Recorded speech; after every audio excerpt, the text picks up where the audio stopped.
السلام علیکم۔ آج کی اس ویڈیو میں مشق نمبر 1.2 کے چھٹے سوال کو حل کروں گا۔ سوال ہے، ایک ترخان کی ایک میز بنانے پر 720 روپے لاگت آئی۔ اگر اس نے یہ میز 920 روپے میں بیچی ہو تو اس کا منافع فیصد میں بتائیے۔ تو سب سے پہلے ہم منافع معلوم کر لیں گے۔ منافع اس وقت ہوتا ہے جب قیمت فروخت لاگت یا قیمت خرید سے زیادہ ہو۔ تو یہاں پر قیمت فروخت 920 روپے ہے جبکہ لاگت 720 روپے ہے، تو یہاں پر منافع ہوگا۔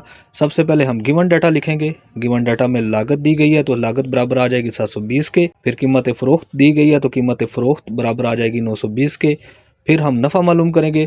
تو نفع معلوم کرنے کے لیے ہم قیمت فروخت میں سے لاگت کو مائنس کریں گے، تو 920 مائنس 720 لکھیں گے، اور جب 920 میں سے 720 کو نکالیں گے تو 200 جواب آ جائے گا۔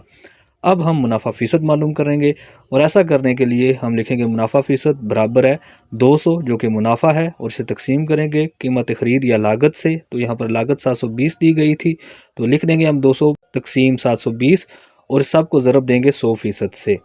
پھر ہم 200 کو 100% سے ضرب دیں گے تو یہ 20,000 آئے گا، اور 20,000 کو جب ہم 720 سے تقسیم کریں گے تو 27.77% جواب آ جائے گا۔ آج کی ویڈیو میں اتنا ہی۔ اگر آپ کو یہ ویڈیو پسند آئی ہے تو اسے لائک کریں، اپنے دوستوں کے ساتھ شیئر کریں، اور ہمیں سپورٹ کرنے کے لیے ہمارے چینل کو سبسکرائب کریں۔